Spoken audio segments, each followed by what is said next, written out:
प्रिय साथियों, होश की ज़िंदगी क्या होती है, उसका क्या क्राइटेरिया है, कसौटी क्या है, परिमाण क्या है, कैसे जज करें कि हम होश की ज़िंदगी जी रहे हैं या नहीं। होश की ज़िंदगी मतलब आत्मा का बोध, जीवन का बोध, जीवन का रियल ज्ञान, असली ज्ञान वो क्या है, कैसे समझा जाए कि हम एक बोध की ज़िंदगी जी रहे हैं, एक होश की ज़िंदगी जी रहे हैं, एक ऐसी ज़िंदगी जिसमें हमें कम से कम होश है कि हम क्या कर रहे हैं।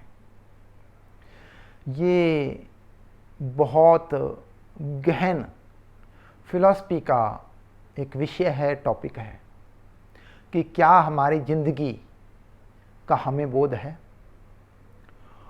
इसको समझने के लिए हमें कुछ जीवन के संबंध में बहुत इम्पोर्टेंट क्वेश्चन हैं, प्रश्न हैं, सवाल हैं, जिसको समय रहते हुए हमें समझ लेना होगा, उसके बारे में बोध प्राप्त करना होगा।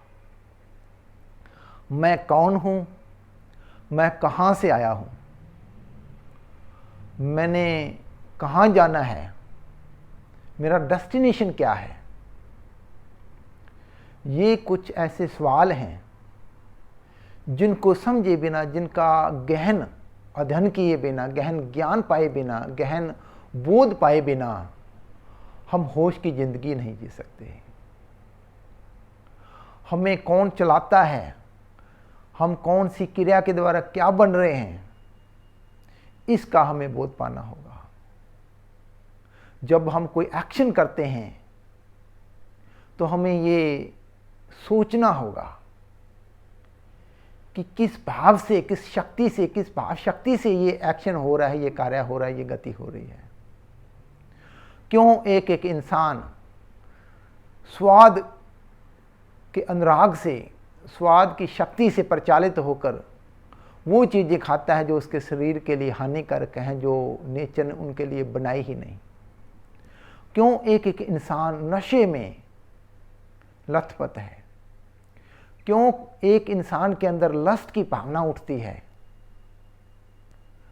क्यों एक एक इंसान धन का इतना अनुरागी है कि वो धन इकट्ठा करने के अलावा जीवन का कोई उद्देश्य ही नहीं समझता। एक एक इंसान क्यों प्रशंसा की भूख रखता है, एक व दूसरी प्रकार की इज्जत पाने की भूख रखता है। इसका हमें बोध पाना होगा। एक एक इंसान इतना स्वार्थी क्यों है, उसकी जो प्रवृत्ति है वो क्यों इतनी सेल्फिश है, इसको हमें समझना होगा। जो इंसान घमंडी हैं, जो ये सोचते हैं कि ये दुनिया मेरे बिना चल नहीं सकती, जो एक ईंट सोचती है कि ये दीवार या मकान मेरे करके ही, मेरे कारण ही खड़ा हुआ है। एक एक इंसान सोचता है कि अगर मैं मर जाऊंगा तो इस ऑर्गेनाइजेशन का, इस फैमिली का, इस समाज का, इस देश का, इस इवन सिविलाइजेशन का क्या होगा, इवन इस पूरे ब्रह्मांड का क्या होगा। ये ऐसा इंसान क्यों सोचता है, घमंड मूलक गतियां या चिंताएं क्यों होती हैं, इसका हमें बोध पाना होगा। हम कैसे विश्वास रखते हैं, मिथ्या विश्वास रखते हैं, कैसी आराधनाएं करते हैं, इसके बारे में बोध होना ही कहीं न कहीं एक होश की ज़िंदगी है। हम किन सुखों के कारण प्रचालित होकर गतियां कर रहे हैं, किन दुखों को हम घृणा करते हैं, नफरत करते हैं, इसका हमें बोध पाना होगा। हमारे आत्मा की गठन क्या है, वो कैसे सुख अनुराग के चक्कर के कारण एक व दूसरी गतियां करती है, कैसे एक एक इंसान सुखों की चाहत में इतना पागल हो जाता है कि उसको वही दुनिया नजर आती है। एक एक इंसान क्यों ये सोचता है कि दुनिया की सबसे पावरफुल, शक्तिशाली सीट पर मेरा ही अधिकार होना चाहिए, दुनिया की सबसे सुंदर किसी वस्तु या व्यक्ति पर मेरा ही दावा होना चाहिए। दुनिया का सारा जो मैटर है, मटेरियल है, पदार्थ है, उस पर मेरा ही कंट्रोल होना चाहिए, मैक्सिमम होना चाहिए। ऐसा इंसान क्यों सोचता है? इसका बोध पाना ही कहीं न कहीं होश की जिंदगी है, आत्मा का ज्ञान है, आत्मा का बोध है। एक एक इंसान ये क्यों सोचता है कि नेचर के बाहर भी कोई चीज है? इसका ज्ञान पाना और इसको समझना, इसका बोध फील होना कहीं न कहीं होश की जिंदगी है।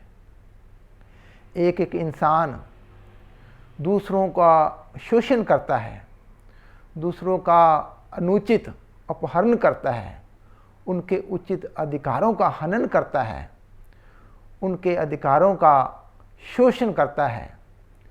इसका बोध पाना ही कहीं न कहीं होश की ज़िंदगी है।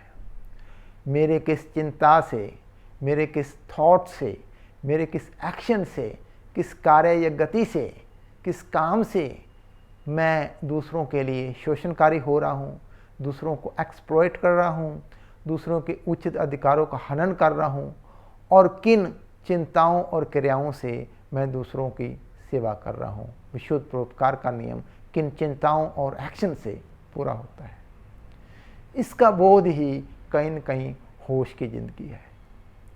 होश की ज़िंदगी किसी प्रकार की मेडिटेशन का नाम नहीं है, किसी प्रकार की सांस को रोक लेने का नाम नहीं है, किसी प्रकार की तपस्या का, किसी प्रकार की साधना का नाम नहीं है, बल्कि हमारे खुद के वजूद के प्रति बोध होना, ये होश की ज़िंदगी है कि मुझे किन कार्यों से मैं क्या बन रहा हूँ, किन चिंताओं से मैं क्या बन रहा हूँ।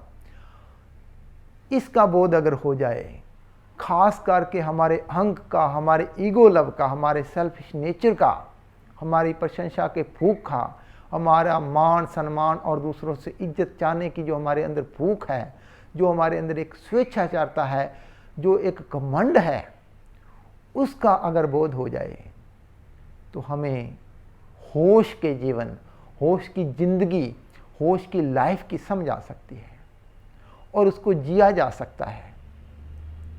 किन किन मिथ्या में पढ़कर मेरे जीवन का नाश होता है, किस प्रकार की पूजा व साधना से मेरा जीवन पतित होता है, इसका बोध पाना ही कहीं न कहीं होश की ज़िंदगी है।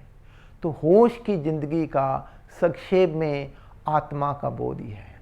जिसे आत्मा का बोध हो गया वो कहीं न कहीं होश की ज़िंदगी व्यतीत कर सकता है। लेकिन हाईएस्ट वैल्यूज़ के बिना हमें आत्मा का बोध नहीं हो सकता, हम होश की ज़िंदगी नहीं जी सकते। हमारे लिए कौन सा उचित रास्ता है और कौन सा अनुचित रास्ता है, ये कहीं न कहीं हाईएस्ट वैल्यूज़ की लाइट से पता चल सकता है। और ये जब तक प्रभावों का एक मंडल काम करता है, प्रभावों का एक नियम है, संगत का एक नियम है, असरों की एक दुनिया है, जब तक इसका बोध नहीं होगा हमें आत्मा का बोध भी नहीं हो सकता। कौन से असरों में मैं क्या बन रहा हूँ, इसका हमें बोध पाना होगा।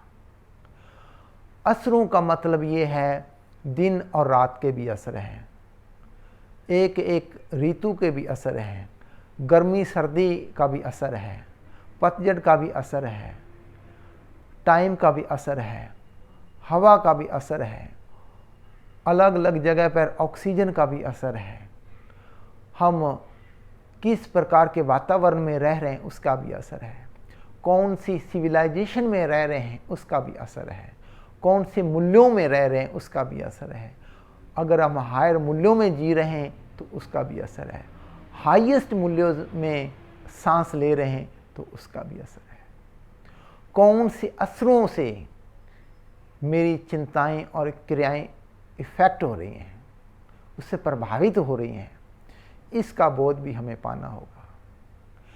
अगर हमें प्रभावों की दुनिया समझना है कि असरों का नियम क्या है और नेचर में असरों का नियम काम कैसे करता है, इसका बोध हमें पा लेना होगा।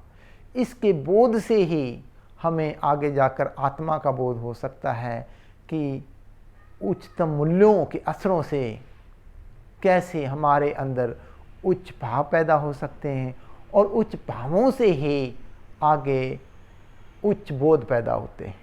उच्च बोध कभी भी उच्च भावों, उच्च भाव शक्तियों के बिना पैदा नहीं हो सकते और इसके लिए उच्चतम मूल्यों के प्रभाव चाहिए, जिसको हम देव प्रभाव कहते हैं, देव शक्तियों के असर कहते हैं, देव जीवन के असर कहते हैं।